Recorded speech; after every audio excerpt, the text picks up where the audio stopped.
Sure. Hey everyone. Stop recording or pause recording because I just realized something.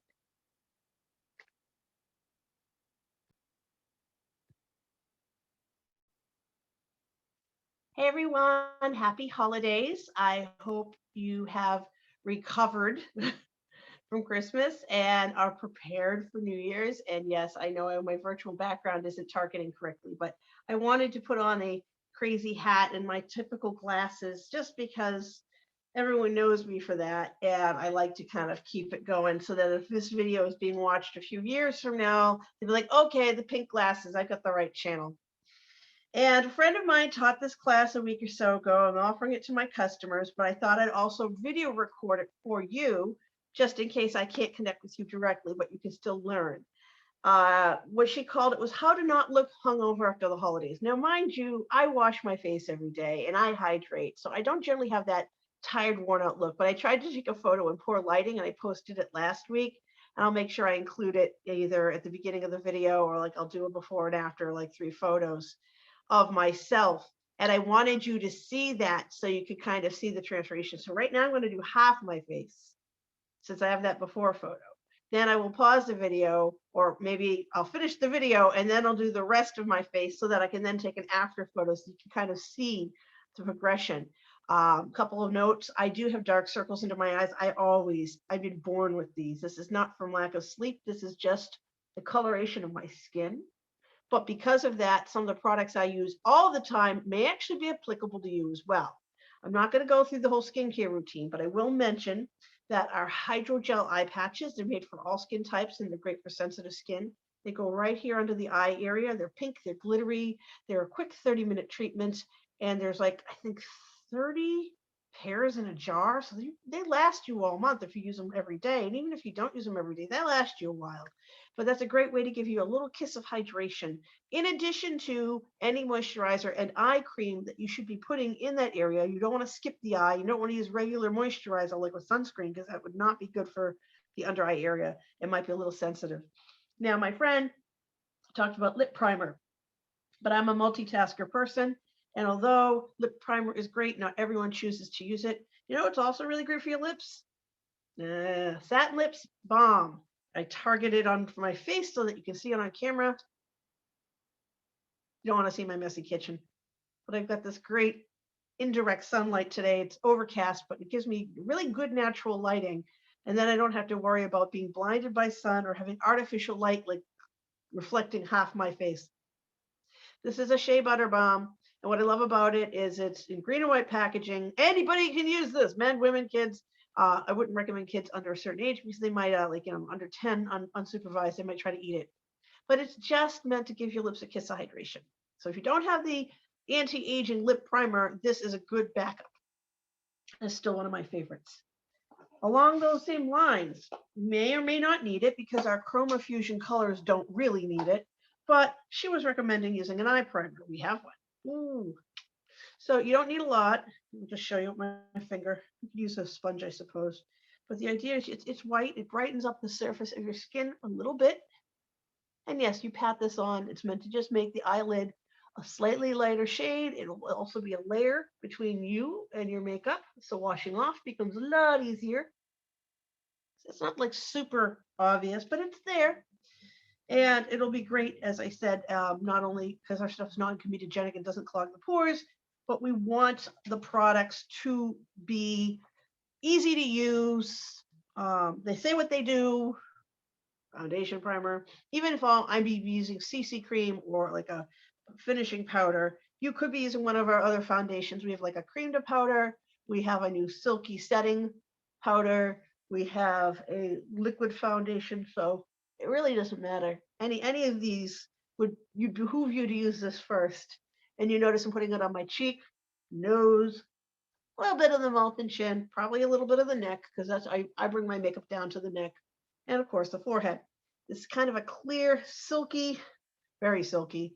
I won't call it a gel. It's more of a creamy nature, but it's not halfway between.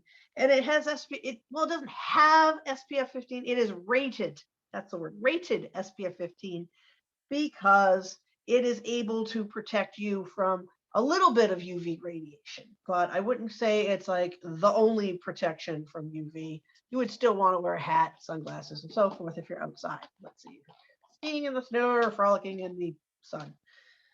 Now, one of the things she talked about was brightening up areas that are dark. This is sort of a contouring lesson, if you will. Got to remember my camera's over here. I keep looking over where my face is. We brighten areas we want to push forward, and we darken areas we want to shadow or bring back or make look thinner. So the old joke is you put a lot of dark color here and light color here, and you have a long, thin nose, but then you look weird and you won't you turn your face. So with some caveats in mind, the idea is to kind of make your face look a little brighter and more cheery. Now she started with liquid colors, and she does the eyes first because if there's any makeup fallout, you can brush it off before doing your foundation. I prefer doing my foundation first. Now you saw me put primer on everything. This is because I would forget otherwise. This is where I'm going to start doing half the face because it seems a little weird. And since this is a side that's sort of closer to the camera, this is the side I'll do. I'm right-handed, it'll be a little easier. One of the things I like to do is reinforce the eyebrows that I have with eyebrow pencil, and I will also show you our tinted brow gel. But first, let's just comb out the eyebrow a little. I'm going to use a mirror down here because I want to be able to see what I'm doing. I'm due for brow threading. Some of you might wax, some of you might tweeze. I over tweezed when I was a kid, so I'm a little bit light here, but I was so afraid of having a unibrow. I was like paranoid. It was not funny. So that was a mistake I made, but thank goodness we have products to fix it. So these are called precision brow liners, and I will be using a little bit of brunette and a little bit of black brown. From what I've learned, it's better to use a slightly lighter color closer to the nose, and then the darker color closer to the outer corner of the eye. You notice I'm a little thicker here. And I'm not drawing my whole eyebrow. I won't be using a stencil. I'm basically just mimicking the natural arch that exists already. So I'm doing these little pencil strokes, and I'll go back over with that comb to soften the look so it doesn't look like I just took a pencil and drew eyebrows. Now you might even notice I have one or two gray eyebrow hairs. I'm getting to that point where I have gray eyebrow hairs. Ah, not a bad thing, just something to be aware of. So now I've switched to the slightly darker pencil. These are mechanical pencils, so you just twist to get more. You don't have to sharpen them. But they get a little dry. They can be a little, like, you can see a very heavy distinctive line there. So I'm going to go back over that and make up some more dashes. And then I will take the comb, the spool of the, it's called the eyebrow eyeliner brush, and I'm going to soften up by combing through. That white eyebrow here is going to drive me buggy, but I'm not going to pluck on camera. So if I screw it up, everyone gets to see me mess it up. But you can already see a difference between the sparseness of an unfinished eyebrow and a slightly better prepared eyebrow. And although I don't use it yet, I'm sure as my eyebrows turn colors, I will need to. We have our volumizing brow tint. This has got its own little brush built in, and I'm using the dark brunette. That's the darkest shades. We have 4 shades, and I'm going to just comb through lightly, as I don't want it to be too heavy. I already got my forehead, so I'll have to go back through. This is going to give me a little bit of control. And again, when I comb through with that spoolie brush in a minute, it's going to allow me to have a more clean, get rid of the stuff I messed up. That's why you do foundation later, kids. Even if I don't like it, there is a logic behind it. Now we used to have a clear brow gel, and I know we don't make it anymore, but you know what you can use in a pinch if you like clear gel and you don't like any of the shades we carry? Lash primer. It's clear. It does basically the same thing. You'll see it again later. But notice how nice, clean, these are the 3 points I'm anchoring. I have a pretty decent arch. Here, it's all sparse with holes, not as clean. So if I'm going to be doing something and I want to look put together, whether it's to go to a holiday party, to do a Zoom, go back to work, what have you, that is definitely a way to make sure, pardon me, pull my hair out of my face so I can work. And then the headband feels like it's about to fall off. So we just want to keep my hair out of the way so you can see what I'm doing. She talks about next the eyeliner color, eyeshadow, and then an eyeliner color. So I will jump back on her wagon. She uses Pink Starlight, which is a liquid eye color we have with its a doe foot applicator. I'm right-handed, so I have to flip it around. And I'm going to put a couple of dollops on. And she recommends using the cream brush to spread it out. Now, this is what we call a highlighting color. It goes only up here, not the whole lid. So yes, I could have smeared it across and it would have been super heavy. What I'm going to use is our cream color brush, kind of wide, flat. It's a little different from the other brushes. And I'm going to blend, spread it out. I'm going to get the inside corner because I have a kind of dark shadowy spot there. But then I'm going to stay very close to the eyebrow itself. I'm going to stipple.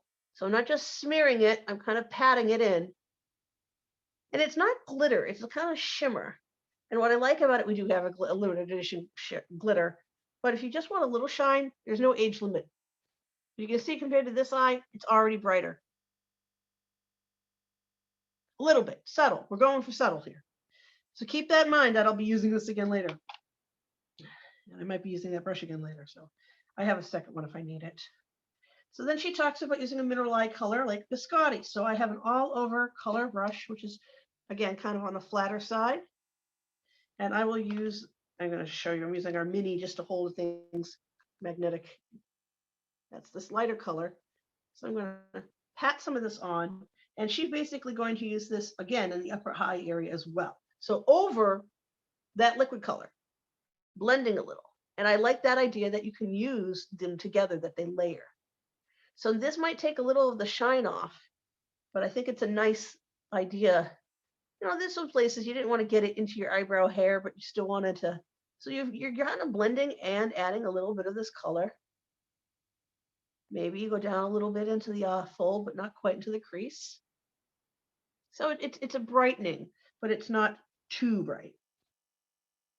Her next recommendation is to do the eyeliner brush with Cinnabar as an eyeliner just on your lower eye area. Then she talks about liquid eyeliner on the upper lid, mascara, and CC cream. But after all that, then she goes back to do under eye corrector. This is what drives me crazy. If I'm going to put an eyeliner on and then I'm going to go back and do under eye corrector, I bring up my corrector pretty close because you can see I already have dark areas there. So I will do this for you, but know that this is not the order I prefer to do it in. So Cinnabar is the darker color, and we're using the flattened edge, the little angled edge of this brush. And she says she just puts it in the under eye area. So I'm going to look down at the mirror, but I hope we can see what I'm doing. So not in the eye, I'm under the lashes, literally just underneath. And the idea is that you're getting a nice thin but soft line. Eyeliner is meant to emphasize your lashes. I don't know if you knew that, but that's what it's for. That is why we will eyeline. And I think it's kind of neat that you can use multiple products to eyeline. So today I'm going to use the liquid, waterproof liquid. Barely read it, but it's there. And cap, I think, I can't remember if it's black or silver, but it's just one of them ones I have. The old one's all worn off. So I'm doing a dotted line on the upper eyelid. Now the thing is, again, it drives me crazy that I've got these two colors in my eye, yet I'm drawing in eyeliner and we'll be doing mascara and stuff. And it's like, if I need to go back and touch up, I've already got stuff there that I would not have put on until later. Now, I'm not doing a wing. I'm trying to do what they call a tight line. And I think I realized the biscotti was supposed to go down to the lower lid a little. So I'll just bring that down real quick. Again, we wanted a neutral natural. Yeah. So, you know what I mean? Not too over the top. And let's see here. I'm trying to remember to put my brushes away. She talks about mascara and letting it dry between coats. Kind of like if you've ever done false lashes and you put the glue on, it's actually better to let it get tacky first. So that's where that logic comes from too. So I'm going to use our lash. I know the labels keep switching around on me, primer, which is the clear stuff. And I'm going to clear coat my lashes briefly. Now, this is my personal demo. Normally we would use an applicator for you to see me demoing this stuff. It's just easy to use my own stuff because of COVID. And then I'm using Lash Love Panorama, which is, of course, I've used this so much, the label's wearing off, but it's mine. And I love it because it's got this really fun shape to it. You might look as I know, hold out to my forehead. See how it's kind of curvy? I rotate it, it comes flat. I know, magic, right? And then that end there is kind of rounded. So the idea is that you get in and coat your lashes. But one side. Sometimes I use a wiggling technique. It's hard to do the lower lashes. Just want to coat them lightly. Well, let that dry. Go in for another pass. I twist as I pull out. None of this pumping like churning butter. Now I'm going to flip it to the hip hugging, curve hugging side. And I kind of blink into it. Immediately, my lashes are much more noticeable. And then I use that rounded tip to kind of untangle, unstick. Sometimes my lashes like to stick together. I call it the tarantula look. Not flattering to most people. Some people might like it. But I just want to get a hint of mascara. I don't want to gobs and gobs of mascara, but you can see a big difference. Look how dark this eye is. Look how bright this is. And I haven't even done the under eye yet. So, we're making some nice headway here. I'm just going to put those aside. So the next thing she recommends is the CC cream and the under eye corrector. Now, I've heard two philosophies. Some people say they put the CC cream on their hand and they mix the under eye corrector with it and then they put it on. I like to put the under eye corrector on first. Then I take the brush over the CC cream. May not be the best way to mix it, but that's just me. And later on, I'll be showing you the Perfecting Concealer, which is different than the under eye corrector. One's much peachier, one's more my shade. I've got a couple of boo-boos that'll be covering up. And that's the one I mix with the CC cream. Does that make sense? So this is no foot applicator.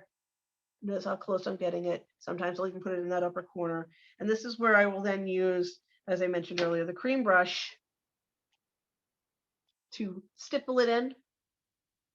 We don't smear it. We don't want to make it thinner. We want it to actually counteract that purpleness that we're seeing. That's what it is. It's basically blood trapped in the skin, under the skin, I should say. But already, look how much brighter that is. I should probably one more pass with the under eye corrector. And then we'll switch to the CC cream. You could use a liquid foundation brush for the whole under eye area, and I might just do that, but I just wanted you to see the subtleness. Like an imaginary line. You can already see an improvement, how much brighter. Eye actually looks higher. It looks lifted. And that's what we were talking about with the trick of the light. So I use medium to deep. I should be switching to light to medium fairly soon because that's my winter color, but I'll be using medium to deep for now. And I use the tapered liquid brush, and that's because I'll be able to go in there in a minute. So I put a dollop on the brush. You probably could put it on your face. Now I have to remember to do only half my face. This is the weird part. So I'm only doing half my face. Like, help me remember that. I know it's not like it's live where you can comment, but we're just gonna remember together. I'm only doing half of my face right now, and that'll look weird, but that's okay. So this color is slightly yellowish because it's counteracting my pinkness. Now we do have color correcting sticks if it was really bad, like if I had like a black rosacea. There's something for ditch dullness, which kind of counteracts purple, and then we have something for reduce redness. They're limited edition, but I have them in stock. They're these at play crayons that you can use to color correct before you put on your CC cream. But I usually only get a little red from sitting in a warm room for too long. I'm hypothyroid, so I crank up the heat. See the fireplace? Fake, I know. But just look how much more even my coloration is with a pass or two. This is it's not IntelliMatch, which is what our foundation has, the Time Waste Foundation, but it does adjust a little bit after time. So you can see all the discoloration and blotchiness, brightness, darkness, much more even. No filter. This is just me, as is. So then she talks about the under eye corrector, which I just mentioned, the concealer. So let me show you the concealer. And I'm going to do this on the side of my chin just because it's there, just so you can see it. So I'm going to put a little on my hand. And just a teensy bit of CC cream. I'm going to basically scrape off from what I did earlier. And I'm going to use the cream color brush to blend the two. And apply that to the blemish. And later on, when I go with the CC cream, notice I'm not brushing it, I'm stippling it again. This is a little bit of maskne. I wore a mask because I had some errands to do and I needed to be protected while I was going out and about. But when I was with family, my mask was off. You're not supposed to pick, but sometimes I make the mistake of picking. So that's why I do that. Now you can see on camera it's basically gone poof. And you could also technically put that stuff up here because I mean, it is a concealer. If you feel like your under eye corrector isn't quite the right shade, you can try a concealer. This is mixed with CC cream, so it's okay for me to be putting on after the fact. Doesn't hurt things any. Actually, I think it's a little darker, but that's my opinion. And I can always go back and put a little under eye corrector on if I feel like I need something a little brighter. And I am because I feel I do. That's just me. So the next thing she talks about is the setting powder. I'm actually going to use our translucent powder because that's the thing I love. So I have an all over powder brush and our clear translucent, get it, powder. It looks white, but it'll come out clear. So I've already opened the cap. I'm only going to tap a little bit. Whoa, a little too much. A little bit in here. I left it open. That's the problem. So I'm going to put a little on here. Now you can't see it very well, but it smokes up because it's so finely milled. And remember, we're only doing one side of my face because I'm not done yet.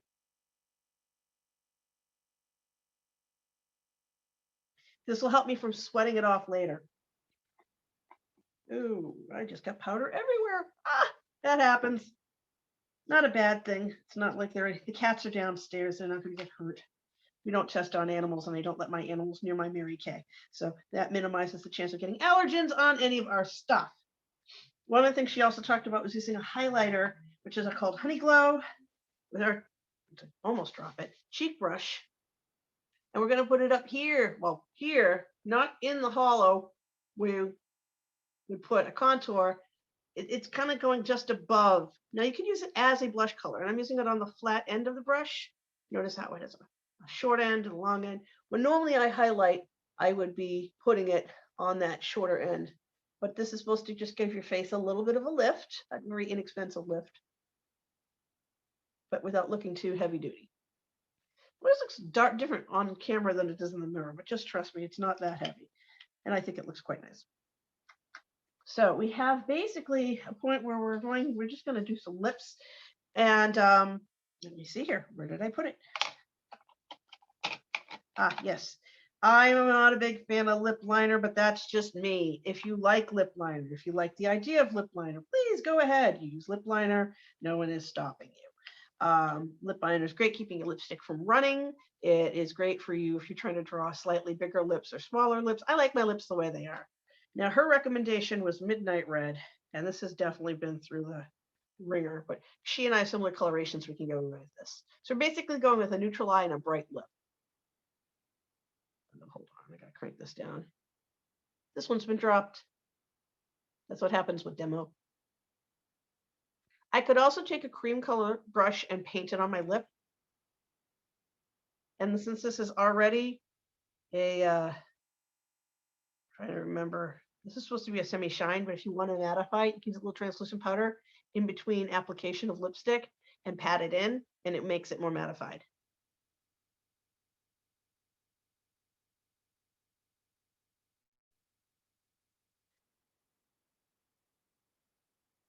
Doing half your mouth is weird.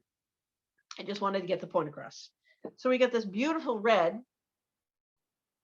light bright eye versus everything looks droopy, doesn't it? I didn't do anything here. I could have put some concealer here or under eye corrector here to kind of lighten the shadow. I could have brightened down the middle of the nose. I could have done a lot. I did not even contour. I could have. I just was trying to brighten the eye area and make everything look more wide awake and alert. Sort of like having coffee in a tube. She recommended topping it with Fancy Nancy. Since I don't want to get that on this, I'm actually going to put the lip gloss on my hand in another spot. Love these doe foot. They're like a slightly newer doe foot. And then I'm going to apply it with my finger. Isn't always the best way. If you have doe foot applicators that you can dispose of, like disposable ones, do that. So find a finger that has not been used and soften the look with a hint of pink and gold. It's a little shinier. There's your Fancy Nancy. Last but not least, I like to use finishing spray. So the one finger I haven't used yet, I'm going to myself with our finishing spray. There's little instructions on how to use it. It's supposed to help your makeup not melt off your face. So this is the finished comparison. Let me find a brush again like I did before. Let's do this.